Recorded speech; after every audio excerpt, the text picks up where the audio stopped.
মন্দারমণিতে পৌঁছে সুইমিং পুলে লাফাঝাফি করে এখন আমরা বেরিয়ে পড়েছি লাঞ্চ করতে। আপনারা যদি ভিডিওটা এখনো না দেখে থাকেন তাহলে আমি উপরে আই বাটনে দিয়ে দেবো, এখনই যান চ্যানেলটাকে গিয়ে সাবস্ক্রাইব করুন আর দেখে নিন ঝটপট করে সেই ভিডিওটা। তো চলুন কথা না বাড়িয়ে ভিডিওটা বা স্টার্ট করা যাক। হ্যালো বন্ধুরা, আমি Aparna, welcome to my channel. New Digha hotel থেকে চেক আউট করার পর রাস্তায় ডাব ছাড়া সেভাবে ভারী কিছু খাওয়া হয়নি, আর তার মধ্যে করেছিলাম এসে সুইমিং পুলে স্নান। তাতে পেয়ে গেছিলাম আমাদের সবারই খুব খিদে, তাই ঝটপট স্নান দান করে একটু সময় নষ্ট না করে চলে আসলাম আমাদের হোটেল থেকে একটু দূরে একটা হোটেলে খেতে। এটাও একটা রিসর্টই বলতে পারেন, ওদের একটা রেস্টুরেন্ট ছিল যেখানে বাইরের লোকেরাও খেতে আসতে পারবে। তো সেই মতো আমরাও চলে এসেছি এখানে খেতে। আসলে এই জায়গাটা অনেক বেশি পরিচিতি হয়তো নেই, তার জন্য রাস্তায় কোথাও সেভাবে ব্যানার দিয়ে ডিরেকশনও দেওয়া নেই, তাই জন্য আমাদেরও একটু হয়ে গেছিল ভুল, চলে গেছিলাম একটা অন্য জায়গায়। তারপর সবাইকে ফোন টোন করে জিজ্ঞেস করার পর ঠিকঠাক লোকেশনে এসে পৌঁছেছি। আর এই জায়গাটা দেখুন, মনে হচ্ছে না যে কোনো গ্রামের বাড়ির পিকনিকে এসেছি, পুরো এরকম ভাবে পুরো সাজানো। আমার মনে হয় না এখানে খুব একটা লোকজন থাকে বলে, কারণ কি আমি সেভাবে লোকজন দেখিনি।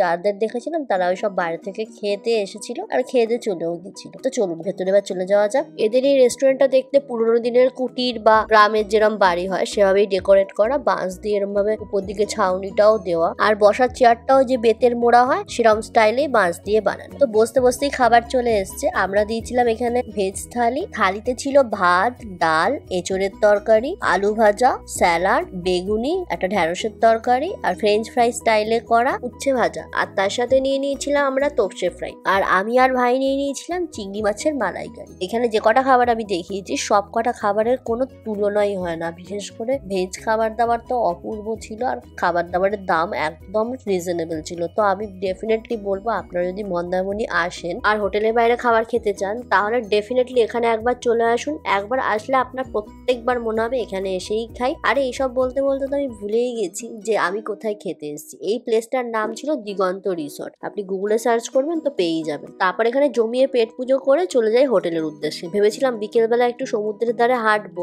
সেটা সৌভাগ্য আমার এই ট্রিপে হয়নি, কারণ আমি যখন ঘুম থেকে উঠলাম তখন অলরেডি বেজে গেছে 6টা, আর রেডি হয়ে যতক্ষণে গেছি আমি এখানে ততক্ষণ দেখি 7টা বেজে গেছে, আর সমুদ্রের পাড়ে যথেষ্ট জলও চলে এসছে। আর এখান দিয়ে নামার জন্য যে গেটটা ছিল সেটাকেও বন্ধ করে দেওয়া হয়েছে। আর কি ওখানে বসে থেকে সমুদ্র এনজয় করা ছাড়া তো আমার কাছে কোনো অপশন ছিল না। প্রথমেই বলেছিলাম না আসলে মিস করবেন, দেখে নিন রাতের বেলাকে কেমন দেখতে লাগছিল।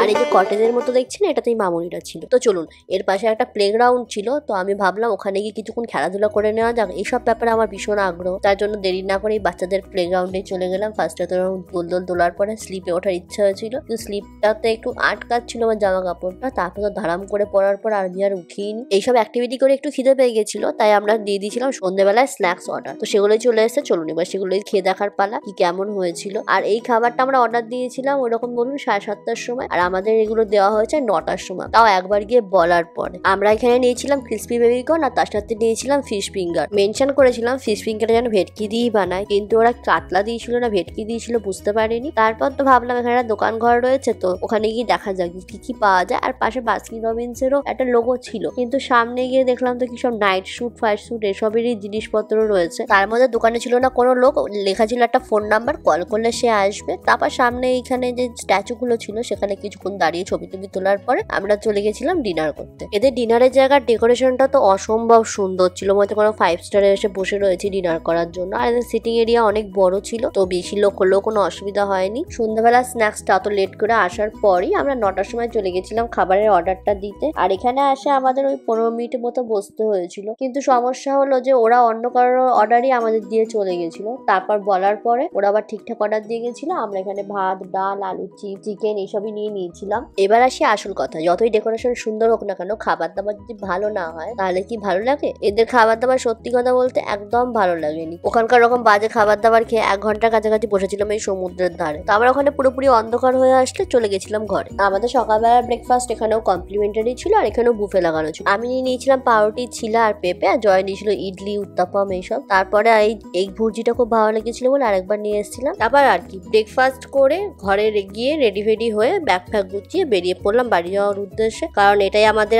লাস্ট দিন ছিল ট্রিপে। এবার বাড়ি ফেরার পালা। এবার বলি রিসর্ট সম্পর্কে কিছু কথা। এটা যদি না বলতাম তাহলে আপনাদের সাথে আনফেয়ারটা করা হতো। যখন ফার্স্টে রিসর্টে এসেছিলাম তখন আমার ভীষণ ভালো লেগেছিল সবকিছু। ডেকোরেশন ওয়াইজ তো কোনো কথা হবে না, আর যেহেতু বলেইছিলাম রিসর্টটা বেশি বয়স হয়নি, নতুন নতুন, তাই সবকিছু কোয়ালিটি ভীষণ ভালো। যদি আপনি ভাবেন যে সুইমিং পুলে থাকতে চান তাহলে তো আপনি ডেফিনেটলি আসতে পারেন, কিন্তু এদের সার্ভিস যথেষ্ট বাজে। দেখুন এইসব বলতে বলতে পৌঁছে গেলাম কোলাঘাট, তার জন্য ভাবলাম একটু শেরি পাঞ্জাবে নামা যাক। ভেবেছিলাম একটু চা সিঙ্গারা এসব খাবো, কিন্তু তারপর আর কারো এসব খাওয়ার ইচ্ছা হয়নি বলে আইসক্রিম খাওয়ার ইচ্ছাটা কাল থেকেই ছিল। তার জন্য ভাবলাম আইসক্রিমের দোকান যখন আছে চটপট আইসক্রিমটা খেয়েই নেওয়া যাক। তার জন্য সবাই নিজের পছন্দ মতো আইসক্রিম নিয়ে নিয়েছিল। আমি এখানে নিয়েছিলাম ব্ল্যাক কারেন্ট, মামনি আর মৌসুমী পিসি নিয়েছিল বাটারস্কচ, আর ভাই নিয়ে নিয়েছিল আলফানসো আমের কিছু একটা। এবার চলুন আইসক্রিম খেতে খেতে বাকি কথা শুরু করা যাক। এবার বলবেন সার্ভিস কেন বাজে বলছি। আমরা সন্ধ্যাবেলা যে খাবারটা অর্ডার দিয়েছিলাম সেটা 2 ঘন্টা পর পেয়েছি। সেটার কোয়ালিটি তো বলেইছিলাম যে ভেটকির বদলে অন্য কোনোই মাছ দিয়ে দিয়েছে। বেবি কর্নের কোয়ালিটি খুব বাজে ছিল, এত বেশি ফ্রাই করেছিল যে পুরো ছিবড়া শক্ত এরম হয়ে গেছিল। আর রাতের বেলা যে চিকেনটা অর্ডার দিয়েছিলাম চিকেনটা পুরো ছিবড়ে ছিল। ভাত দিয়ে যে চিকেনটা খাবো চিকেনটা পুরো ছিবড়ে করে ফেলে দিতে হচ্ছিল। আর সকালবেলার ব্রেকফাস্ট নর্মাল ছিল,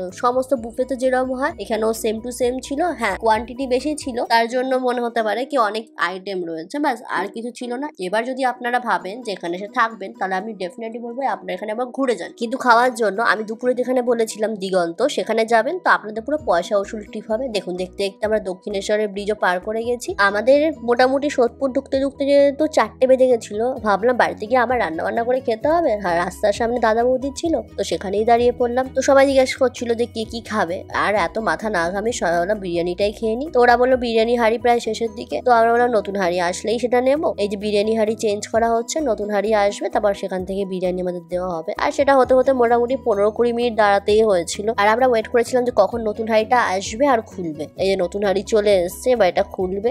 আর দেখুন এর বিউটিটা একবার, হাঁড়িটা যাতে কাত করে রাখা থাকে তার জন্য একটা কাঠের সাপোর্ট দিয়ে দিল, ব্যাস রেডি হয়ে গেছে বিরিয়ানি কাটার জন্য। এখানে বিরিয়ানি কালারটা দেখুন, পুরো ওপর থেকে কেশর ছাড়ানো, আর কেশরের রংটা সুন্দর চালের সাথে মিশে গেছে। আর এখানে চলে এসছে 1 বাটি ঘি, যেটা পুরো বিরিয়ানির উপর ঢেলে দিল। এতেই তো বিরিয়ানির টেস্ট গন্ধ সবই ভালো হয়। এবার বিরিয়ানি কাটা স্টার্ট। কি সুন্দর করে প্লেট দিয়ে দিয়ে পুরো বিরিয়ানির চালটাকে মিক্স করছে, একদম নিচ অব্দি যাচ্ছে যাতে গ্রেভিটা পুরো ভাতের সাথে মিশাতে পারে। আর তার সাথে মাটনের পিসগুলো আলুগুলো সব আলাদা আলাদা করে সেপারেট করছে।